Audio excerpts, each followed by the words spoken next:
Ramesh Chennithala ji, Sachin Pilot ji, Uttam Reddy ji, P Srinivas Reddy ji, B R Kadam ji, stage पे senior नेता, हमारे प्यारे कार्यकर्ता, गठबंधन के प्यारे कार्यकर्ता, भाइयों और बहनों, प्रेस के हमारे मित्रों, आप सबका यहां बहुत बहुत स्वागत, नमस्कार। कैसे हैं आप लोग?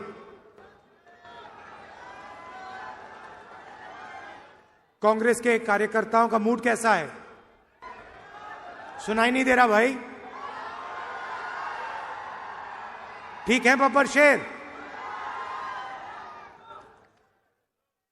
आप हमारा मैसेज जनता तक पहुंचाते हो और बाकी पार्टियां जो गठबंधन में हैं उनके भी कार्यकर्ता मैसेज पहुंचाते हैं। तो शुरुआत में विचारधारा से करना चाहता हूं। ये दो विचारधाराओं की लड़ाई है। एक तरफ कांग्रेस पार्टी, इंडिया गठबंधन, और दूसरी तरफ बीजेपी और आरएसएस।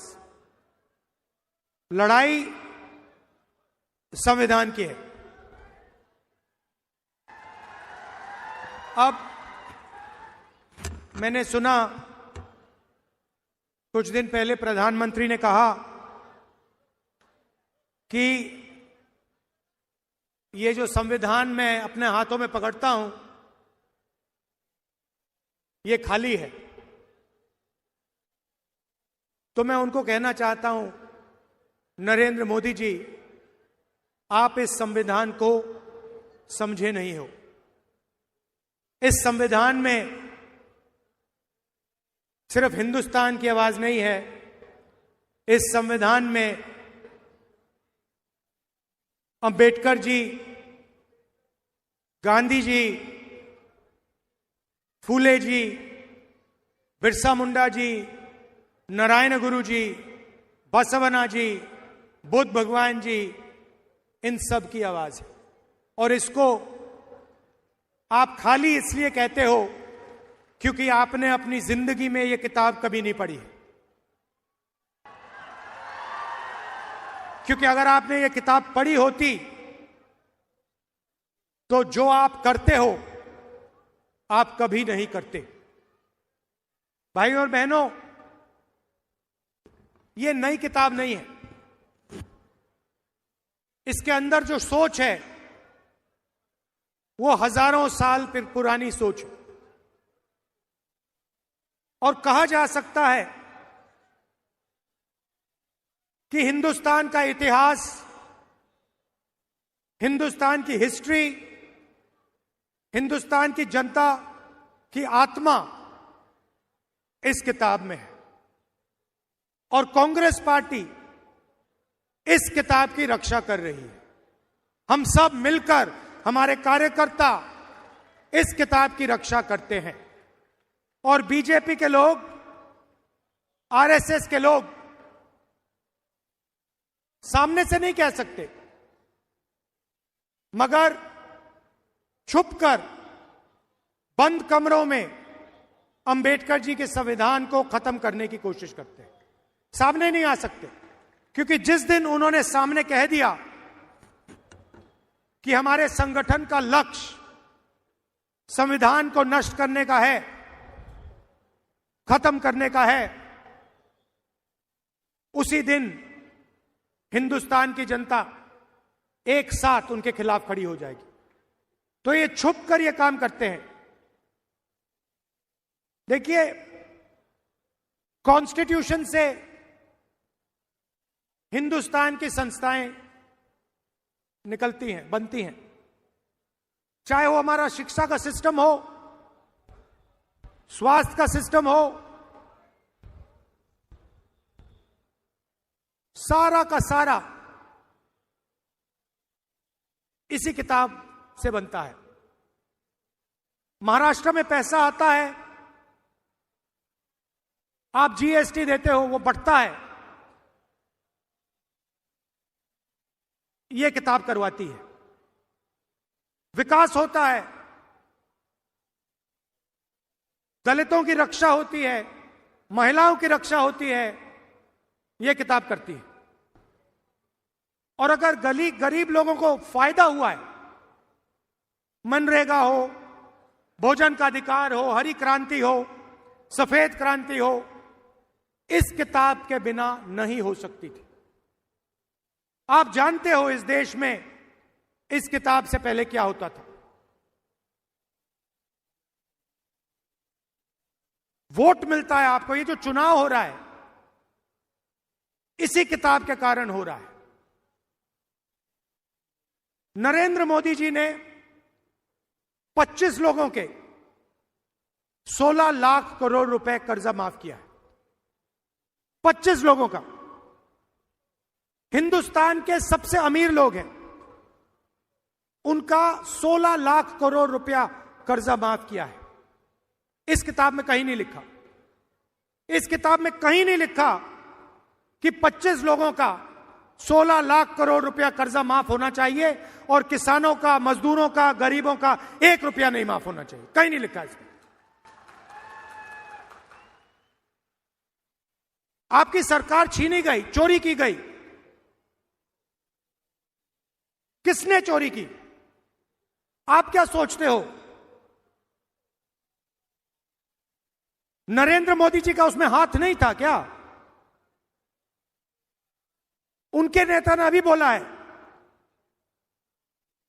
कि सरकार को गिराने की जो मीटिंग हुई थी उसमें अदानी जी बैठे थे। अदानी जी क्यों बैठे थे राजनीतिक मीटिंग में? क्योंकि वे धारावी चाहते हैं। 1 लाख करोड़ रुपए का फायदा इस सरकार ने अदानी जी को दिलवाया है। किसकी जमीन? आपकी जमीन। किसकी जमीन? गरीबों की जमीन, मजदूरों की जमीन आपसे छीन कर ले जा रहे हैं। कहीं नहीं लिखा संविधान में, कहीं नहीं लिखा है कि आपकी जमीन छीनी जानी चाहिए। हम जमीन अधिग्रहण बिल लाए आपकी जमीन की रक्षा करने के लिए। तो नरेंद्र मोदी जी, बीजेपी के लोग बड़े बड़े भाषण देते हैं और फिर 24 घंटा इसको खत्म करने की कोशिश करते हैं। ये विचारधारा की लड़ाई है। एक तरफ संविधान, मोहब्बत, आदर, भाईचारा, दूसरी तरफ नफरत, हिंसा, अहंकार और इसको खत्म करने की कोशिश। यह लड़ाई चल रही है और इस लड़ाई में आप सब शामिल हो। 4000 किलोमीटर हम चले। क्या जरूरत पड़ी? क्यों जरूरत पड़ी? यात्रा का नाम भारत जोड़ो यात्रा। एक ही नारा दिया हमने, नफरत के बाजार में मोहब्बत की दुकान खोलनी है। ये जहां भी जाते हैं नफरत फैलाते हैं। एक प्रदेश को दूसरे प्रदेश से लड़ा देंगे। मणिपुर जाइए, जाके देखिए वहां क्या हुआ है। आज तक हिंदुस्तान का प्रधानमंत्री मणिपुर नहीं जा सकते और ना गए। इतिहास में नहीं हुआ ऐसे कि हमारे प्रधानमंत्री एक प्रदेश में जो जल रहा है 1.5 साल के लिए वहां गए नहीं। एक धर्म को दूसरे धर्म से लड़ाएंगे, एक जात को दूसरी जात से लड़ाएंगे, बांटने का काम करेंगे और धन 20-25 लोगों के हवाले करेंगे। देश में बेरोजगारी है, महंगाई बढ़ती जा रही है। अदानी को, अंबानी को कोई नुकसान नहीं हो रहा, उनका धन बढ़ता जा रहा है। एयरपोर्ट मिल गए, पोर्ट्स मिल गए, सड़कें मिल गई, अब धारा भी दिया जा रहा है। नुकसान आपका है, नुकसान सोयाबीन के किसान का है, नुकसान मजदूर का है, नुकसान बेरोजगार युवा का है।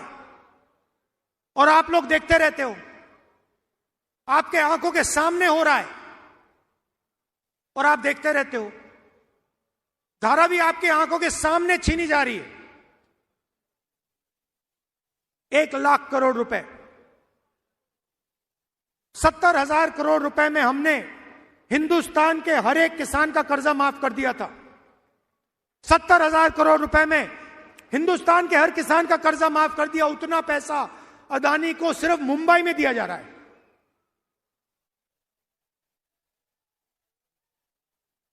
तो मैंने पार्लियामेंट में एक बात साफ कर दी।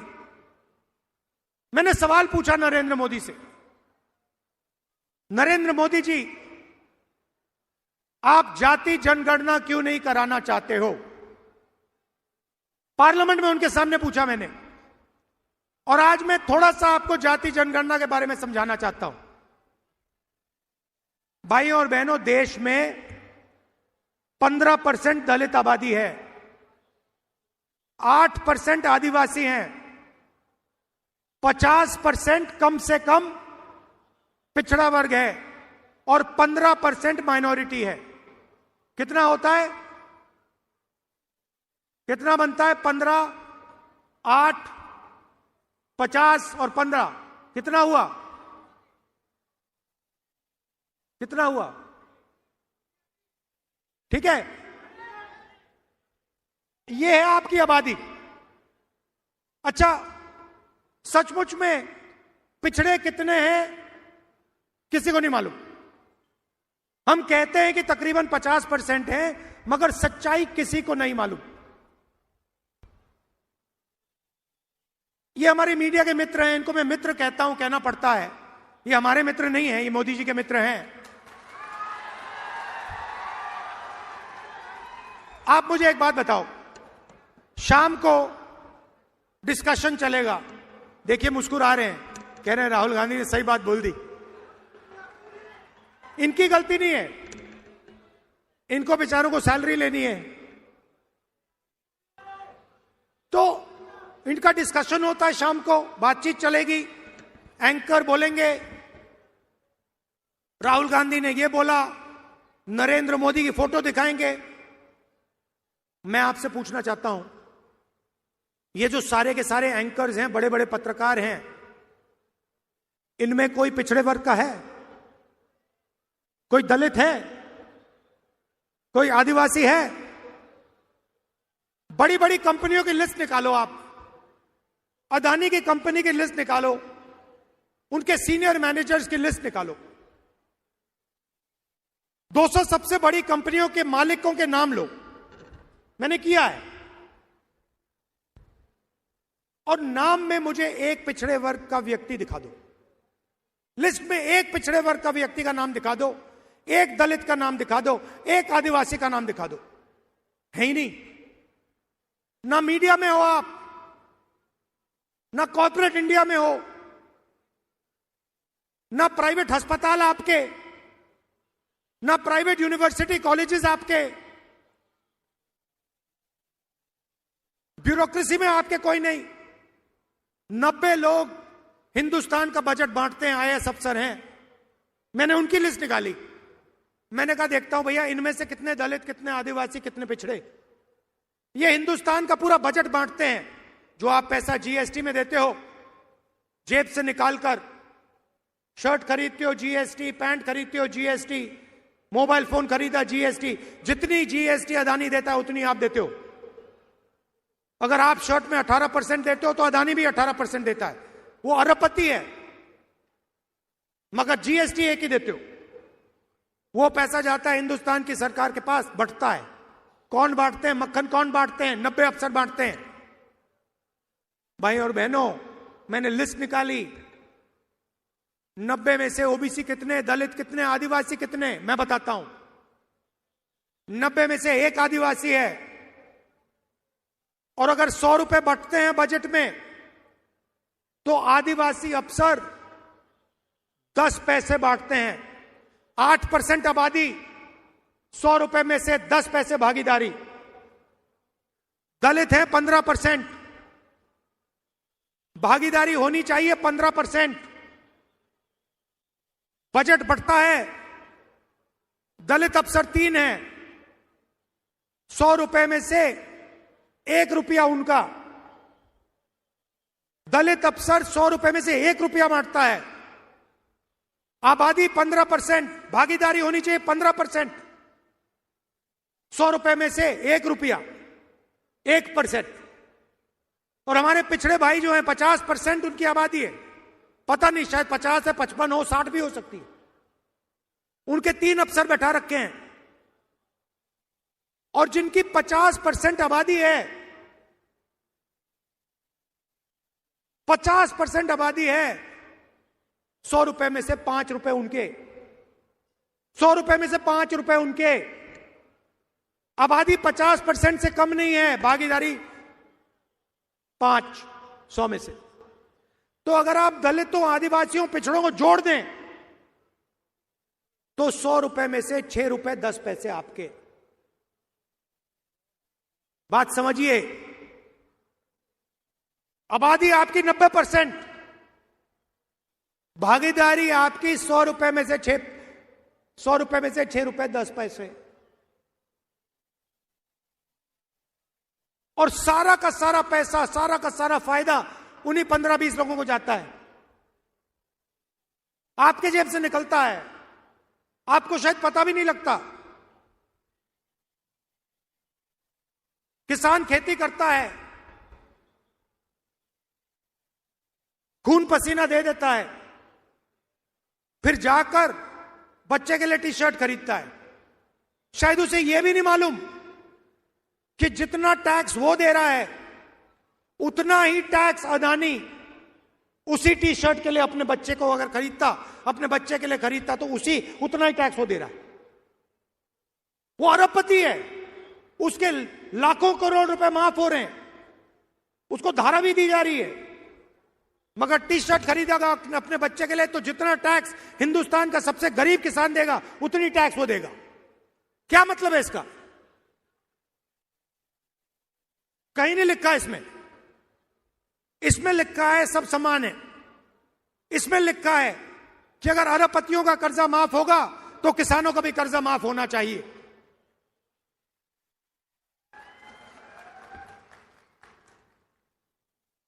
तो यह फर्क है। काम वो 15-20 लोगों के लिए करते हैं। अच्छा, महाराष्ट्र की सरकार चला रहे हैं, सुना है, मैंने सुना है महाराष्ट्र की सरकार चल रही है। तो मुझे आप बताइए, अगर महाराष्ट्र की सरकार चल रही है तो वेदांता फॉक्सकॉन का जो सेमीकंडक्टर प्लांट है, 1.5 लाख करोड़ रुपए का प्लांट, लाखों रोजगार देने वाला प्लांट, महाराष्ट्र से गुजरात कैसे चला गया? अगर महाराष्ट्र की सरकार चल रही है तो टाटा एयरबस हवाई जहाज मैन्युफैक्चरिंग प्लांट 1.8 लाख करोड़ रुपए का प्लांट, जिससे 10,000 युवाओं को रोजगार मिलता, वो गुजरात कैसे चला गया? अगर महाराष्ट्र की सरकार चल रही है तो जो आईफोन बनाने का प्लांट था जो यहां आया था 2 लाख करोड़ रुपए का, 75,000 युवाओं को रोजगार देने वाला, वो गुजरात कैसे चला गया? अगर महाराष्ट्र की सरकार चल रही है तो बल्क ड्रग पार्क 3,000 करोड़ रुपए का, जो 80,000 महाराष्ट्र के युवाओं को रोजगार देता, वो गुजरात कैसे चला गया? अगर महाराष्ट्र की सरकार चल रही है तो गेल का जो पेट्रोलियम प्रोजेक्ट था 60,000 करोड़ रुपए का, 21,000 युवाओं को रोजगार देने वाला प्रोजेक्ट, वो गुजरात कैसे चला गया? आपने क्या गलती की है कि आपके सारे के सारे प्रोजेक्ट, सारे के सारे रोजगार दूसरे प्रदेशों में जा रहे हैं? आप में क्या कमी है? क्या आप ये काम नहीं कर सकते? आप कुछ भी कर सकते हो, आप में क्षमता है, आप में एनर्जी है, आप में कैपेबिलिटी है, मगर आपके सारे के सारे प्रोजेक्ट्स यहां से छीनकर एक के बाद एक दूसरे स्टेट में जा रहे हैं। धारावी को अदानी जी के हवाले कर दिया। सरकार आपकी नहीं है, सरकार महाराष्ट्र की नहीं है, सरकार महाराष्ट्र के युवाओं की नहीं है, सरकार अदानी की है। उसने खरीदी है आपकी सरकार। एमएलए खरीदवाए हैं, मीटिंग में बैठा। यह सच्चाई है। तो हमने मन बना लिया है, अगर वो अरबपतियों को पैसा दे सकते हैं तो इंडिया गठबंधन की सरकार महाराष्ट्र के किसानों को, युवाओं को, मजदूरों को पैसा दे सकती है। हमें मालूम है कैसे करना है। तो सरकार आने के एकदम बाद महिलाओं से कहना चाहता हूं, शुरुआत आपसे होगी। पहले तारीख हर महीना आपके बैंक अकाउंट में खटाखट 3,000 रुपए अंदर, 3,000 रुपए अंदर। दिसंबर, जनवरी, फरवरी, मार्च, अप्रैल में आप उठोगी, सुबह उठोगी, बैंक अकाउंट देखोगी, चेक करोगी, 3,000 रुपए अंदर। और उसके बाद अगर आप दुकान जाना चाहती हो बस में, तो जब आप बस के अंदर जाएंगे आपको पता लगेगा कि इंडिया गठबंधन की सरकार ने आपका बस टिकट फ्री में कर दिया है और आपको पूरे महाराष्ट्र में घूमने के लिए 1 रुपया नहीं देना पड़ेगा। बस में आप फ्री में घूमेंगी और हर सुबह 3,000 रुपए आपके बैंक अकाउंट में मिलेगा हर महीने। अब हमारे किसान भाई कहेंगे, राहुल जी ये क्या किया आपने महिलाओं का बस टिकट फ्री कर दिया और उनके बैंक अकाउंट में 3,000 रुपए हर महीने डाल रहे हो। हमारा क्या होगा मैं आपको बताता हूं। महाराष्ट्र के किसानों का 3 लाख रुपए तक का कर्जा माफ होगा। और यहां हमारे सोयाबीन के किसान हैं, बाकी महाराष्ट्र में कपास, धान के किसान हैं। आपको सही एमएसपी मिलेगी, सही दाम मिलेगा आपकी मेहनत के लिए। कास्ट सेंसस की मैंने बात की।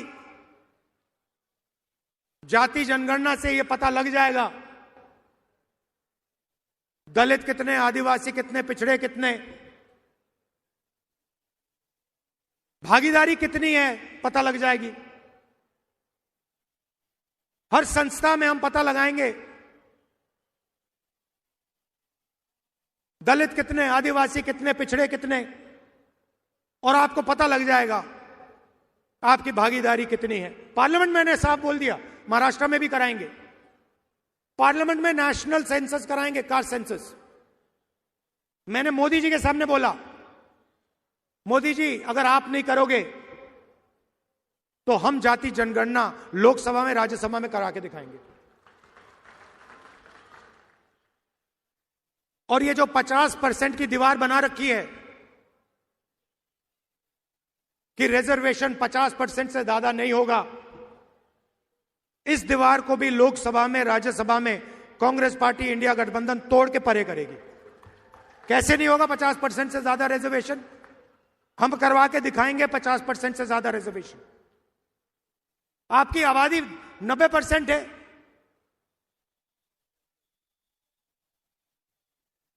भागीदारी भी होनी चाहिए।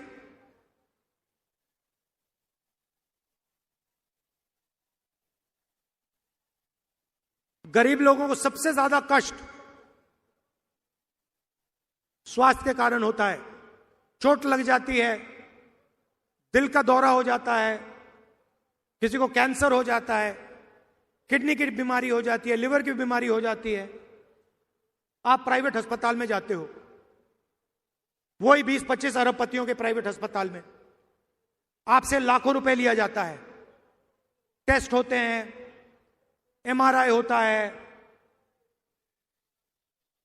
अस्पताल के बाहर आते हो, बिल देखते हो, लाखों रुपए निकल जाते हैं जेब से। इसीलिए हमारी सरकार, कांग्रेस पार्टी, इंडिया गठबंधन की सरकार महाराष्ट्र के गरीब लोगों को 25 लाख रुपए तक का हेल्थ इंश्योरेंस देने जा रही है। आप बीमार हो गए, गरीब से गरीब किसान, बेरोजगार युवा, गरीब से गरीब मजदूर बीमार होगा, आप अस्पताल में जाओगे, स्टेंट लगवाओगे, वाल्व बदलोगे, ट्रांसप्लांट कराओगे, 25 लाख रुपए सरकार आपको इलाज के लिए देगी। तो जो आपको कर्ज लेना पड़ता है वो आपको नहीं लेना पड़े। हमारी सरकार गरीबों की सरकार है, अदानी अंबानी की सरकार नहीं होगी। और ये सोच रहे हैं कि धारावी फ्री में ऐसे ही ये अदानी जी को मिल जाएगा। इनको मालूम नहीं कि महाराष्ट्र की जनता, कांग्रेस पार्टी, राहुल गांधी यहां इस साइड खड़े हुए हैं, ऐसे नहीं मिलने वाला। ये महाराष्ट्र के गरीब लोगों की जमीन है, उनकी मेहनत की जमीन है। हम जमीन अधिग्रहण बिल लाए थे, हम किसानों की, गरीबों की रक्षा करते हैं। इसीलिए पूरा का पूरा सपोर्ट नरेंद्र मोदी जी को दिया जा रहा है। दोस्ती है उनकी। सरकार आपकी इसलिए गिराई गई। अदानी जी मीटिंग में बैठे थे, साफ बोला है। क्यों बैठे थे मीटिंग में? धारावी 1 लाख करोड़ रुपए के लिए बैठे थे मीटिंग में। आपकी जमीन, आपका भविष्य और युवाओं के लिए जो नरेंद्र मोदी जी ने बेरोजगारी फैला रखी है सब जगह, स्मॉल मीडियम इंडस्ट्री बंद कर दी, किसानों को सही पैसा नहीं देते, सही दाम नहीं देते, जीएसटी, गलत जीएसटी लागू कर दी, नोटबंदी लागू कर दिया। ये हथियार हैं। आप ये मत सोचिए कि ये योजनाएं हैं। ये छोटे व्यापारियों को मारने के हथियार हैं, ये किसानों को मारने के हथियार हैं। तो रोजगार पैदा ही नहीं होता। तो इसीलिए हमने कहा है कि 2.5 लाख सरकारी नौकरियां जो महाराष्ट्र की सरकार ने आपको नहीं दी हैं, वो हम चुनाव जीतते ही 2.5 लाख नौकरियां महाराष्ट्र के युवाओं को दे देंगे। हर जात को, गरीब से गरीब लोगों को। और 4,000 रुपए हर महीने अलाउंस जो हमारे बेरोजगार युवा हैं उनको उस दिन तक मिलेगा जब तक वो बेरोजगार हैं। भाइयों और बहनों, जो मैंने शुरुआत में बात बोली थी, लड़ाई अंबेडकर जी के संविधान को बचाने की है। फूले जी, नारायण गुरु जी, शिवाजी महाराज, महात्मा गांधी, बुद्ध भगवान, इनकी सोच की रक्षा की लड़ाई है। आप जानते हो कि आरएसएस की सोच इन सब के खिलाफ है। आप जानते हो कि आरएसएस इसको खत्म करना चाहती है। हर गरीब व्यक्ति जानता है कि आरएसएस इसको खत्म करना चाहते हैं। उनके नेता ने कहा है कि ये तो खाली है, ये देखो, ये देखो खाली है, देखो, ये देखो खाली है। उनके नेता कहते हैं कि ये खाली है। ये खाली नहीं है, इसमें हिंदुस्तान की हिस्ट्री है, हिंदुस्तान के महापुरुषों की सोच है। ये है ये किताब, और इसको ये खत्म करना चाह रहे हैं। हम इसको कभी खत्म होने नहीं देंगे, सवाल नहीं उठता। तो ये मैं आपसे कहना चाहता था। आप दूर दूर से आए, कष्ट उठाया आपने, इसके लिए मैं आपको दिल से धन्यवाद करता हूं। नमस्कार, जय महाराष्ट्र, जय हिंद। धन्यवाद राहुलजी। यानंतर विलास धबाले यांचा काँग्रेस प्रवेश आहे। रमेश चन्नीथला साहेब यांच्या पुढे। त्याआधी सर्व कॅन्डिडेट आदरणीय राहुलजी चावती बाजूला डाव्या आणि उजव्या बाजूला लोकसभा आणि विधानसभेचे कॅन्डिडेट उभे राहून त्यांना हात दाखवून आशीर्वाद देत आहेत. विलास दबालेजी आपण पुढे या. आपला काँग्रेसमध्ये चन्नीतला साहेबांच्या हस्ते प्रवेश आहे. मोहनराव हंबर्डे यांना विनंती करतो की त्यांनी त्यांचा प्रवेश करून घ्यावा. नांदेड उत्तरचे अब्दुल सत्तार, दक्षिण